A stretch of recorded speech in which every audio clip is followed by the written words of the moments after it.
This video sponsored by Buymoti shopping app. Buymoti e-shopping application is the online shopping. இந்த வீடியோவை உங்களுக்கு வழங்குபவர்கள் Buymoti shopping app. Buymoti e-shopping application ஒரு online shopping. வணக்கம் நண்பர்களே, இன்று ஒரு திருக்குறள் கதை பற்றி பார்ப்போமா?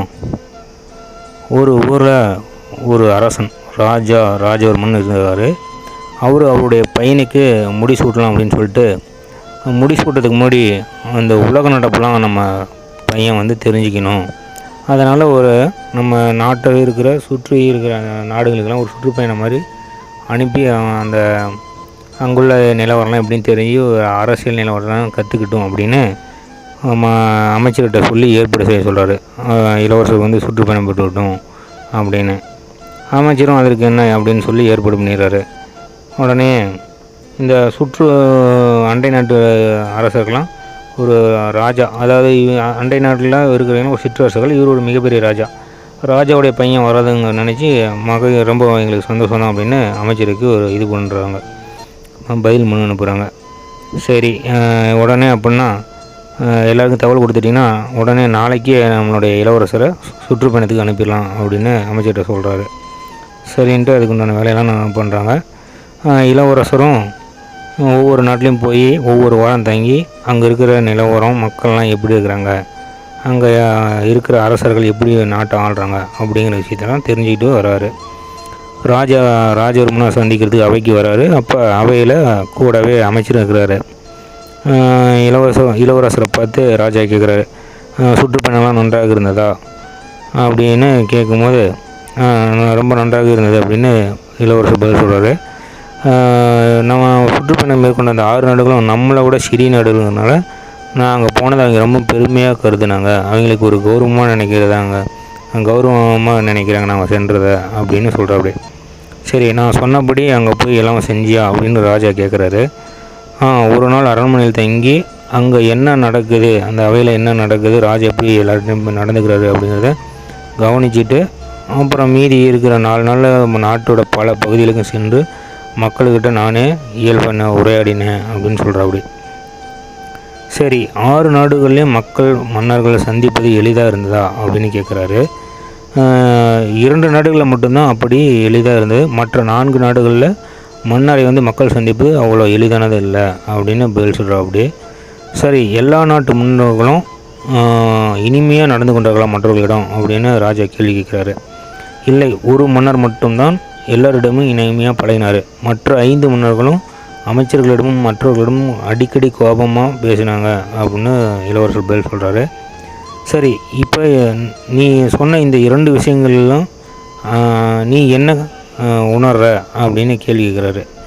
இளவரசர் ஒரு நிமிடம் யோசிச்சுட்டு, நீங்கள் சொன்ன பிறகு தான் எனக்கு புரியுது. கௌதம நாட்டில் மட்டும்தான் மக்கள் மிகவும் மகிழ்ச்சியாக இருக்கிறாங்க. அரசரையும் அமைச்சர்களையும் அதிகாரிகளையும் புகழ்ந்து பேசுகிறாங்க.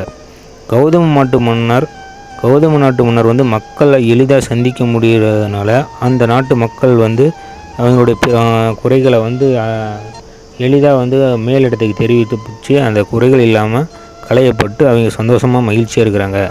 ஆனால் மற்ற 5 நாடுகள்லேயும் அந்த அளவுக்கு அவங்க அதிகாரிகளையோ அரசரையோ சந்திக்கிறதே ரொம்ப இதாக இருக்கனால அங்கே நிறைய குழப்பமும் இதுவும் குறைகளும் இருக்குது.